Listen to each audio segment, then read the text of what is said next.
MahMah Tea back with another one. You know, babies, I'm going to be showing you a couple of clips of this video because this young fella is summing up a lot of stuff Mama's talking about and saying to you, babies. Now, first I'm going to say this.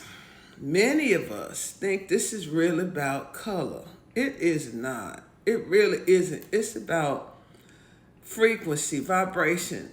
And this guy starts breaking down this human body that all of us are in. I dropped a live today on YouTube. Go ahead and see it when we talk a little bit. It's Shy Bliss, my younger self. Did a live for about 2.5 hours a couple of days ago. Just the thoughts just running around in the head and posing certain questions to you all to just to see, open up and expand your mind on thinking on things a different way. We all know about religion and all kind of stuff. This ain't about that. He's tapping into the power of the body. He's tapping into humanism, okay? Regardless, you want to call yourself a god, you want to call yourself a human, whatever it is, all of us is in this avatar. All of us is on this earth, and all of us is underneath this sun, okay? Now, I had a baby on a post, see the baby made a post saying they believe in separatism because who wants to unify with the devil? Well, baby, there's people in your family that act more devil than the stranger on the street, okay? And the first thing you need to learn how to control is the devil in you. Now, many of us want to romanticize over color. We the first, we the that. All this is true.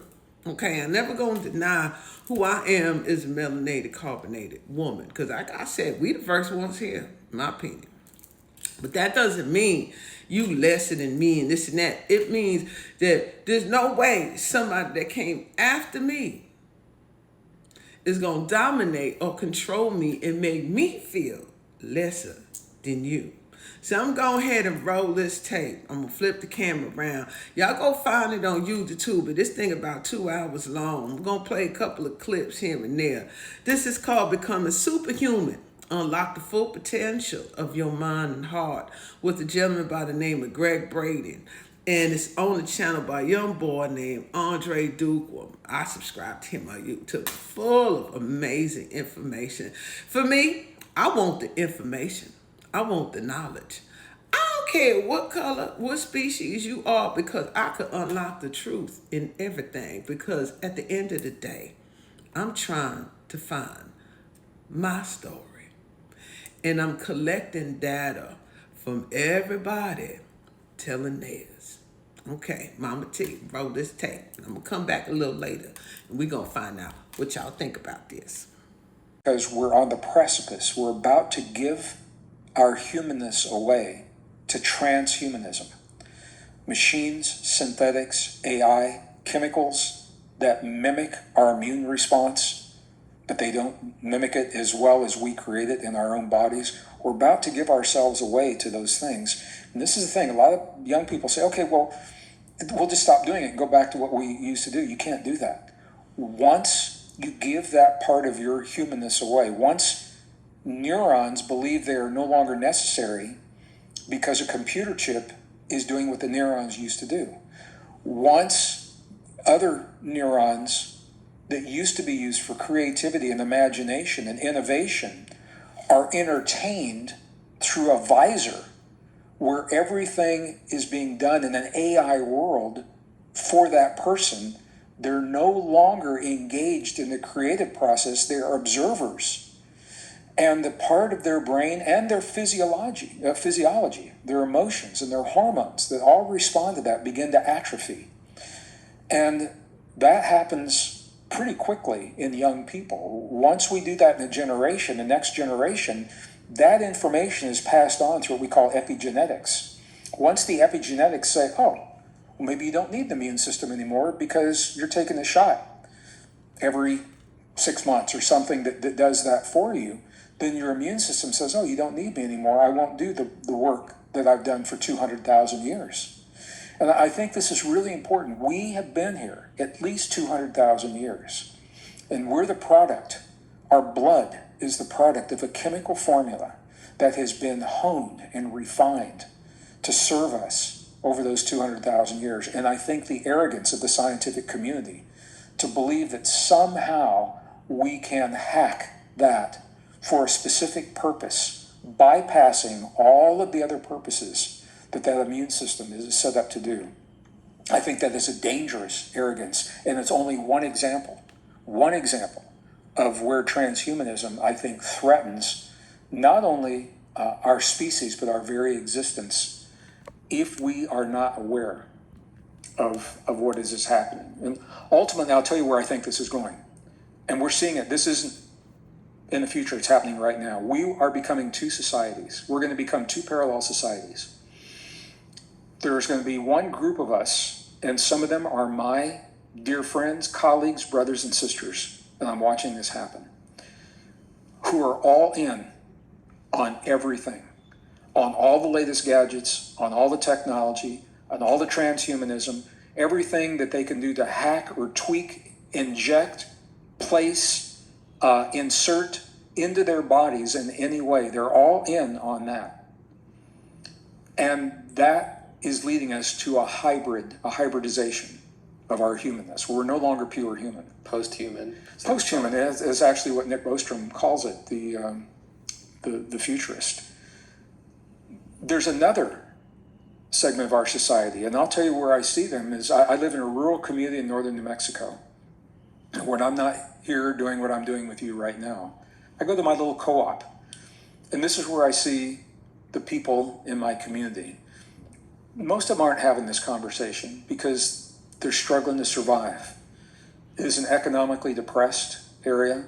Many of them have multiple jobs. They're trying to raise their kids. They're trying to stay healthy. And when I see them in the aisles, and we'll talk for a minute, and here's what they'll say to me. They'll say, Greg, we don't know exactly what's happening, but it's happening too fast. And it's happening to us. Something is out of control. We've got to slow down. We have to go back to basics. We have to go back to a more basic kind of life. So what they're doing is they're growing their own food. And the stuff they can't grow, they'll come to the co-op and they'll pick it up. But they're saying, we need to grow our own food. We don't know what's in the food that our kids are eating anymore. They're taking their kids out of public schools because the kids are being taught things that don't serve them and actually harm them in terms of their development and the way that they are taught to navigate what it means to be a human, an adult in the world. They're saying, we can do a better job. We're teaching our own kids. About 40%.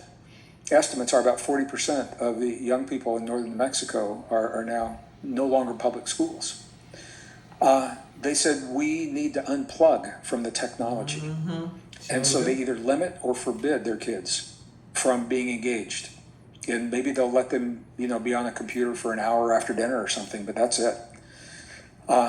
So they don't know exactly what's happening, but they have a sense that we need to go back to something more basic. Those two societies are developing right now. And exactly. Honestly, you can't make this stuff up. This is like the theme of a very dystopian, post-apocalyptic science fiction film where you see the high-tech cities and people plugged into the grid and the AI that wakes them up in the morning and tells them what their blood pressure is and what their glucose levels are and what they're going to have for a meal. Then you see the people in the rural areas out on the farms growing their own food who've been ostracized from and forbidden to participate in the things that are in these high-tech environments. That's happening. It's not going to. It's already happening. And I think we're going to see even more and more until it won't last forever. Here's what will happen, in my estimation. I think we're going to do what humans always do. We're going to check each other out. And we're going to say who's happier, who's healthier, whose lives are more fulfilled, who has a deeper relationship with their partners, with the earth, whatever we believe our creator is. I'm looking at a picture behind you right now as I'm saying this, with God, if you want to say that, and with the earth. Who's happier? I say. And the answer to that question, who's happier, healthier, more fulfilled, that will determine ultimately, I think, where we go as a species. but I think we're going to go through, we're in it. The only way out of it is to go through it. We're going to have to go through That's right. this separation of the tech, the high tech and the low tech. That's what was separated But even from. the low tech, once we embrace our humanness, we are less complicated but more sophisticated than the high tech, because we are the technology. That's right, We baby. are the technology that we're looking for, that we're trying to build out there. We are that technology, and I think that's ultimately where we're going. I definitely also very much so see that. Yo. That's exactly where we're going. If there's going to be any separation on this planet, it's pulling away from that society that's going to be plugged in with their microchips in their head by your Mr. Muskie guy, with them wearing them old goggles and them glasses where you don't know what's real and what's fake. Your cars that don't run on itself, and you're going to be trapped in the system, whereas you won't be able to get out. You won't even have a desire to, because you have lost your soul. So when he says humanity, humanitarianism, or humanism, for me, that's soul, baby. That's your soul. I'm going to play another clip. Hold tight, babies. Because it's really on us. I think the ball is in our court. We're going to have to make a decision on how we're going to roll from here on out. All right, baby. I'm rolling the clip. There's a battle. It's an ancient battle. Some people would frame it as a battle between good and evil, or light and dark, originally perceived as good and evil. Ultimately, light and dark are simply energies until we give them the significance that we give to them. But there isn't an ancient battle playing out. It's not an obsolete battle. It's playing out before our very eyes today. And it sets the context for every event that is unfolding in our world. And so this is a perfect place to begin. We all know there's a battle for our thoughts. That's obvious. If you watch any network news, we've got commentators trying to tell us what to think and how to perceive the events in our lives. Most people know that. There's a battle for our beliefs. Yeah. It's been playing out for a while in mainstream classrooms, mainstream textbooks. For example, how did the universe begin? Is it a conscious and intelligent beginning, or is it an inner, dead, random process that we're living in? How did we begin? And we'll talk about this. Are we the product of random mutations and lucky biology, as we're led to believe? Is there something else going on there? Those things are important, but they're all part of an even deeper battle. There is a battle for our very humanness that is unfolding right now. Right now. The humanness is the vehicle that allows an even deeper experience, Andre. And that experience, for any of our viewers that may wonder how relevant this conversation really is, there's something deep within each of us that is so powerful, so precious, so sacred, so beautiful, that nations will go to war with other nations to keep us distracted, so that we don't know what this power is all about. Armies will defeat armies. Pandemics will be unleashed. We will see the collapse of societies. We will see the collapse of financial systems, all in an effort to keep us distracted from the sacredness of this power within us. So I'm going to use a word and then we'll define it. It is the power of human divinity that is only possible through the biological body. And this is one of the reasons there's such a move to replace our biology with synthetics and artificial intelligence. Y'all listen? So the word is divinity. It is divine, our divine nature. Now, when I use that word in public audiences, many people assume it has something to do with religion, and I can see why, because there are schools for divinity where religion is taught. But if you look at the definition of divinity, it's a deceptively simple definition, and it simply says that divinity is the power within us to transcend perceived limitations. And that's it. So I can see perceived limitations. Power within us to transcend perceived limitations. And that's it. That's it. So I can see where religion would be wrapped around that concept, the idea to transcend perceived limitations. I'm going to break this down just break it down for us, Mr. Brady. The idea of transcendence, it means not just to survive, but to become greater than, to become more than whatever it is that life brings to our doorstep, the challenge that life brings to our doorstep. So our ability to transcend perceived limitations, they may not even be real. They are the limitations that we have placed upon ourselves through our culture and our society. Or what the news is placing in your head. Through our textbooks, through false science. What the church is continuously pumping into you. Through our culture, our religion. That part. But they may not even be real. So our divinity is in our religion. But they may not even be real. So our divinity is the ability to become more than the worst challenges that life brings to our doorstep. The reason it is such a powerful force within us is because through our divinity, among the things we transcend is fear. Yes. Divinity is what empowers us to transcend our own fears. Divinity is what empowers us to transcend our own fears. Say it again. Divinity is what empowers us to transcend our own fears. Ooh. If we, as individuals and as a society, are not kept in fear, we are very, very difficult to control. That part. Because without the fear, we have the freedom to love, create, innovate, express. These were all features of divinity. Babies, I'm going to play this next part where he gives an example. When he went to the Grammys, because his wife do something on the board. Now, all you little judgment, he's a demon, he go to the Grammys is nothing but devil. I'm going to need y'all to go ahead and step back a little bit and listen to the meaning, the moral of the story, okay? Because sometimes I get on my nerve with this shit. The moral of the story is, roll tape, baby. So I had the opportunity, 2016, went to the Grammy Music Awards, and they held them in New York that year. My wife is a voting member in the Grammys, and she invited me, and I said yes. Very kind of her. It was very kind, and I took advantage of the opportunity, and I met amazing people there. And every opportunity I had, I would ask the musicians and the producers, I would say, when you wrote this amazing piece of music, or when the words for this song came through, can you tell me where did they come from? And every one of them, Andre, everyone to the T gave me the same answer. Everyone said, it did not come from me. It came through me, from somewhere else.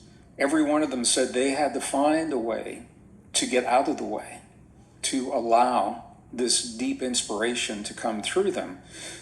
That is a familiar facet of divinity. Artists say the same thing. If you talk to an artist, who's done an amazing, or a sculptor, or a poet, they say the same thing. As a writer, I have had this experience where I don't know what I'm going to write, and I sit down and give myself the opportunity of either a blank piece of paper, or now it's a blank computer screen, and become very empty so that I can become very full of whatever it is that's going to come through. These are expressions of divinity.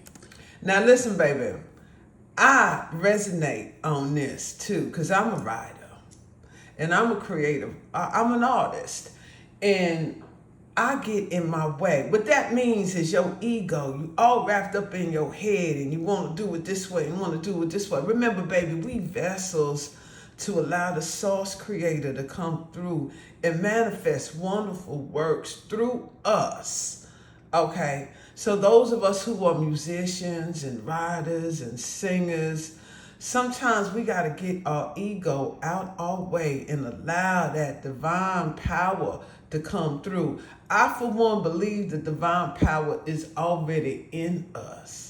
Right? Some people think it's coming from outside. I personally don't think so. I think everything that has greatness is already in us, and we are supposed to express it and manifest it through our gifts. and our talents that we all have. And continue rolling the tape, because I know how y'all could just mess with this and turn this left and right. So I'm going to turn it back for you to get a better idea of what this is meaning for me, and hopefully it can mean for you the same thing. Y'all want to go ahead and pick apart and say this and that. That's not why I'm playing this. Okay? Roll the tape, baby. Divinity is a part of us. Our divinity is the part of us that's ancient, it's timeless, it's ageless. It is where our creativity, our intuition, our imagination comes from. And it's what sets us apart from every other form of life. And as we get in deeper into the biology of how it works, we can only access our divinity through our bodies, through the DNA antenna of our bodies and the cellular structure of our bodies. There is a movement to replace our bodies, the transhuman movement, to replace our bodies with synthetics, with chemicals in the blood, sensors under the skin, computer chips in the brain, artificial intelligence. And by virtue of doing so, it steals from us our ability to access this part of us, our divinity. So what we're seeing playing out in the world today, whether you're looking at Ukraine and Russia and the role of America, or you're looking at the Middle East, you're looking at Israel and the Palestinian tragedy, that is the horrors that are happening there, and you look at everything happening all around that, people tend to think these are isolated, spontaneous events. And people say to me, wow, isn't it amazing? All these things are happening right now. They're happening now because the battle for our divinity has intensified to such a degree that these are the events that it takes to keep us from that inner focus. See? Now, I'm not saying that everyone, every politician, every leader of every nation certainly is aware of what I'm saying. Many of them are pawns in this ancient battle.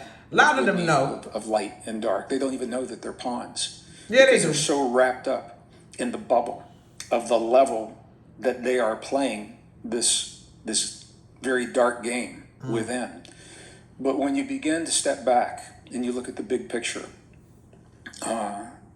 the evidence supports the story, and it's very clear that this battle is playing out. And the interesting thing to me, when you use the term battle, it's probably no longer even a good word, because in battle, it implies conflict. I believe that we now are at a point in our lives and our consciousness where we have the ability and the awareness to transcend. This is our divinity. Yes. If you don't engage in the battle, if you transcend the battle, then that is how not win, but triumph. Okay, now this next clip gonna be a little controversial, because I'm gonna throw in her own little 2 cents. But I'm gonna play this, and one last thing, we're gonna wrap this video up. But this my 2 cents. I'm gonna stop it and I'm gonna add in, but I'm getting my download from this here. Okay, roll tape, baby. What do you feel like could have happened actually 200,000 years ago? What kind of intervention possibly would have occurred? There's these depictions of these beings with elongated skulls. There's these various stories from different ancient wisdom traditions that say various different things, but there all are a lot of similarities. And so what do you, to the best of your ability and knowledge, feel like could have actually happened? Well, from a scientific perspective, I believe that a form of gene editing happened where we were infused. You go back to chromosome number 2, what I didn't say, because it wasn't part of the topic in the moment. Chromosome number 2 is the fusion of 2 pre-existing chromosomes that were in primates here on Earth at that time. They weren't humans. Ooh, look at his eye. Primates, aka women. I make the video stop with the man. I like that. Now I know y'all gonna probably make something out of that. Primates, code name women. That's my take. Roll the tape, baby. Here on Earth at that time, they weren't humans. So 200,000 years ago, it appears that the most evolved species on Earth was selected and infused with genetic material from a higher, more evolved species. AKA the higher evolved species that was here on Earth, the women. Who came down here and started genetically manipulating and infusing us? Continue. That we call gods, and we are the product of that. We have the muscle strength, and we have the bodies, the physicality, and the sexuality of the forms of life that were here on Earth infused with the DNA. And now bear in mind, DNA is the antenna. So we are attuned to information and a way of knowing and a way of being that's more than what was ever available and cannot be to those other primates, because their DNA antenna is different. They're tuned in to something very, very different. So we are a hybrid of what our ancestors called human and God, or a hybrid. Okay, now this next part, I want you to listen carefully to this next part. I know y'all ain't gonna really care about this thing, but 200,000 years ago, there was only, I think there was only women on this planet. and God, It just is. and the product is remains human. Women that are millions Human of years is old, this, and something is this happened hybrid, to and change. depending on which text you want to go to, they are, just full of the stories about how this happened from different perspectives, whether you call them the angels from the heavens or the gods from the heavens, and all kinds of stories about that. But they're very clear. And these are the books in the 4th century, the books that were left out of the Christian canon, are called Apocrypha. And these are the books like the Book of Enoch is, for example. Red Wheel Weiser is a publisher that has re-released the Book of Enoch, and they asked me to write the foreword for the new release, and I did that. And the Book of Enoch, it's not an easy read. It's not a long book, but it is a story from the prophet Enoch of exactly what we're talking about, of the angels in the heavens who came to observe and protect, actually were enamored and fell in love with humans.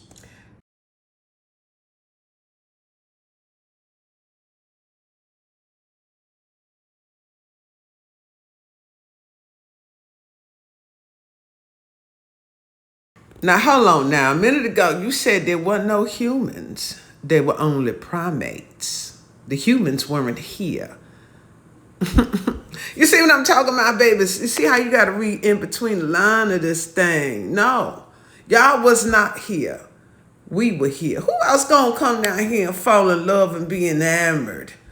You fell in love and was enamored with the women. Or else you might have had some females come down here. You had male primates. The females were having sex with the male primates. But where did the sons of God come? That was the story of the sons of God come from. Began to procreate with them, and we are the product of that.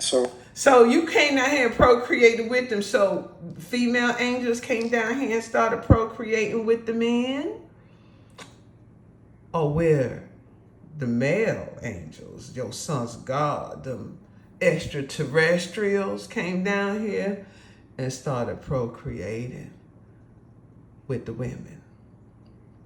Y'all go ahead and watch the rest of this thing and decode it for yourself. You know I'm going to have to end it with that, because that's how it is. I'm always going, because ain't nobody going to tell our story fully, and it don't make no sense. And man, I'm not blaming all of you for this, because you don't know, baby. You was created after. And it's really up for the women to really go deep inside your genetic code, because you have a memory in you that existed before the fusion.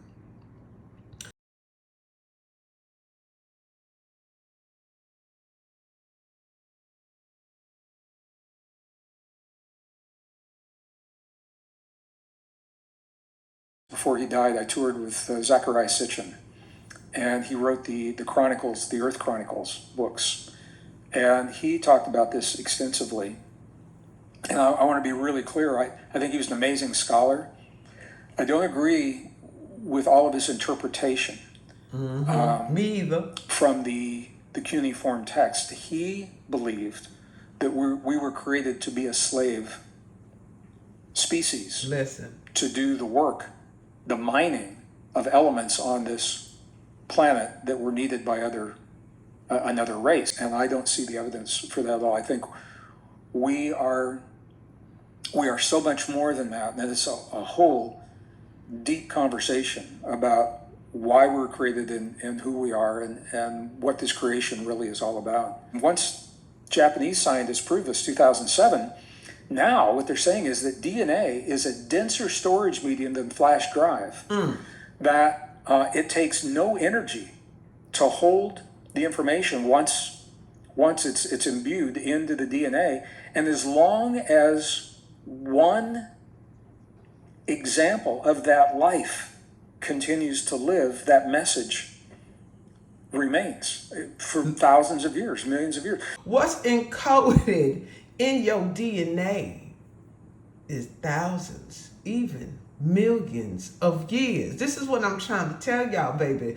You're gonna have to figure out a way to go into your own hard drive, your own memory bank, and unlock your own codes, because our answers are in there. They're now storing the Library of Congress in the United States into bacteria that is radiation resistant. You hear this?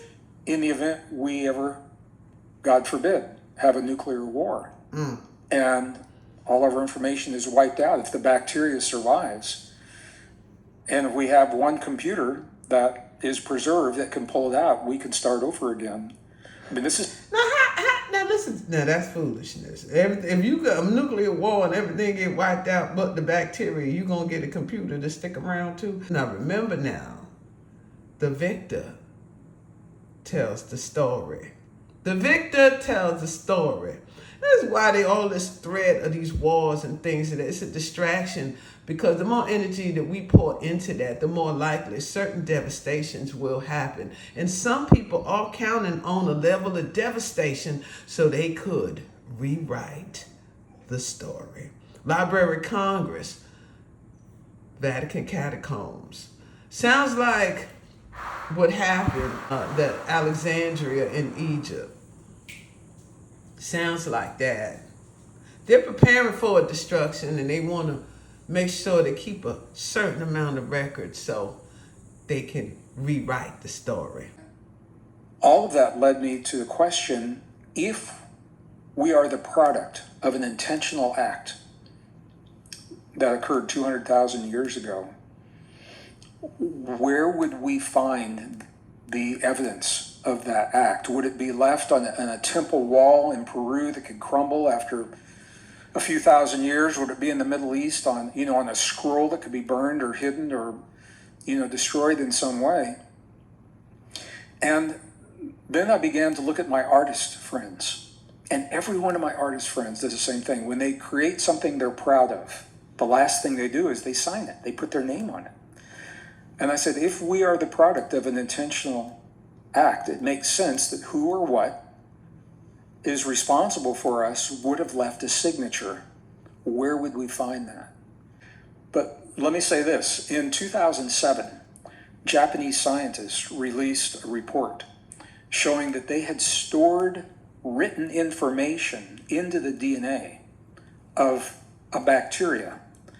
And they chose this bacteria because it replicates quickly, so they could look at hundreds of generations of bacteria and then take that 100th generation, pull the DNA out, and the information was still there.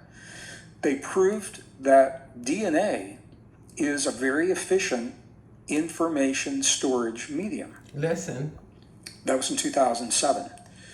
The question I had been asking is, did this happen to us? Well, a long time ago. You better believe it did. And the way it took me 20 years of original research to have the answer that satisfied me, it became a book in 2004 called The God Code, was the name of the book. And the bottom line is this: if you take the chemical codes that make the DNA in our bodies. They're made from elements that you find on the periodic table. And every one of those elements has different ways to represent it. It's got mathematic representations like valence number and atomic weight and atomic mass. Those are all different numbers that represent the same element. Hydrogen, for example. And I began looking at that periodic table and wondering if that somehow would correlate to the ancient languages that have been left for us that tell us who we are. So now I'll shift gears just briefly. There are 4 root or core alphabets that all alphabets are derived from, thought to in one way or another. There were originally 6. 2 of them have been lost. The 4 that remain are ancient cuneiform, ancient Sanskrit, Arabic, that's still used today, and Hebrew, that's still used today. Those are the 4 root languages.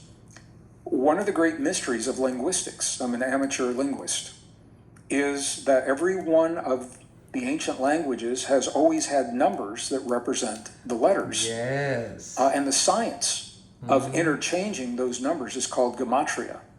And I want to just make a distinction. This isn't numerology. Numerology is a loose derivative that doesn't follow the rules of gematria. There are 32 rabbinical rules that were laid down in the 2nd century Common Era, CE, AD. Who laid them rules?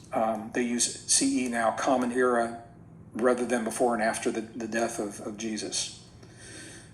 32 rabbinical rules. And for gematria to be valid, you've got to follow those rules. So I said, if the DNA of our bodies holds a language, is it possible that the numbers could be the common link that would allow us to go from chemicals to letters? In other words, is it possible, can I read the DNA in my body like I read the letters on the page of a book? And the answer is yes. It took 20 years to figure that out. You see that, y'all? And the information in our DNA is in layers. And each layer has a different code. The first layer is considered as the introduction, just like you would have an intro. I'm about to say, honey, this sounds like chapters in a book. Is considered as the introduction, just like you would have an introduction into the page of a book. So now what we're doing, Andre, is we're putting on an IT hat. And rather than looking at biology 101, where you have a cell, and in the cell you have a chromosome, and the chromosomes are made of genes, now we're looking at the cell as a library. What if the cell is a library? And every chromosome is a book, and the genes are the paragraphs and the sentences in that book, and that's exactly. But that's what happens when you tell the truth, baby. Listen now, I know I've been talking about this thing. This is going to be about a 30-minute video. The scientific community. This Once I start talking about this, unleashing a lot of codes. And I know a lot of y'all study that gematria, and I'm getting an understanding why. And I'm also making the connection on why they want everybody's DNA. Okay? Why they talking about we need to test you for a germ, when actually they was getting everybody's DNA sample, putting it in the database so they can read your book. So basically everybody who took them little tests, they know who you are. They got your books somewhere. They know what, I bet you, I guarantee you this. This is me just hypothesizing on some things. This is why I stay ramping up all the shit they doing. Because probably everybody who they was reading the book on has the same ending in the story. And that is, the powers that be who are running this thing, they're trying to figure out a way to extend their timeline. And the story ends the same way. I've been watching and listening to a lot of people say this. They tap their time traveling and they see how the story ends and everything is ending the same way, where they lose and humanity wins. But this gives a whole new definition and explanation on how this could be a fact. They lined everybody, all these people up to take their DNA samples, swabbing their cheeks, sticking stuff up their nose, Now you figured out that all our DNA strands connects to ancient languages that they can decode. And everything has AI technology where you can just upload your DNA in the system and it can read the story, your story. So imagine they got billions of people's DNA and they're reading the story. Everyone who's alive at this day in time, which I believe everybody alive at this day in time are probably the sum of all the souls that's been here from the beginning. And it's ending the same way. I can't prove it. This is just my emotional intelligence deciphering all these codes. So all this to say, we gonna have to go in and read our story too and know what side we gonna be on in this thing. You gonna be on the side of their world where the timelines are splitting, where they have you plugged into a system, literally, or you gonna free yourself from this damn thing? You're gonna free yourself from this system, because I, for one, always believed in the power of transcendence. Some people are stuck, and maybe you're supposed to be. Some people are very dark. Maybe you're supposed to be. Some people can't see their way out their past, and maybe you're supposed to be there because of whatever it is, your code is that's embedded in you, your story. But then there are those of us who know that we greater than all this because it's embedded in our DNA strands. We're seeing, we're reflecting. Things are coming to us. We're hearing things. We're channeling. We're seeing things differently. We're on a whole different timeline. And this helps give definition and proves why that is. Go ahead and unlock your story, baby. I promise, this is the end of this thing. I'm done. Go ahead, baby. Unlock your story. Come on now. We got this. Don't be afraid. Don't walk in fear. Release that thing. Jump on the other side of the timeline before it's too late. Or possibly it just could be your destiny. Or it can be your fate. And I honestly believe at the end of the day, the choice is yours. MahMah Tea, y'all be good now. Bye, babies.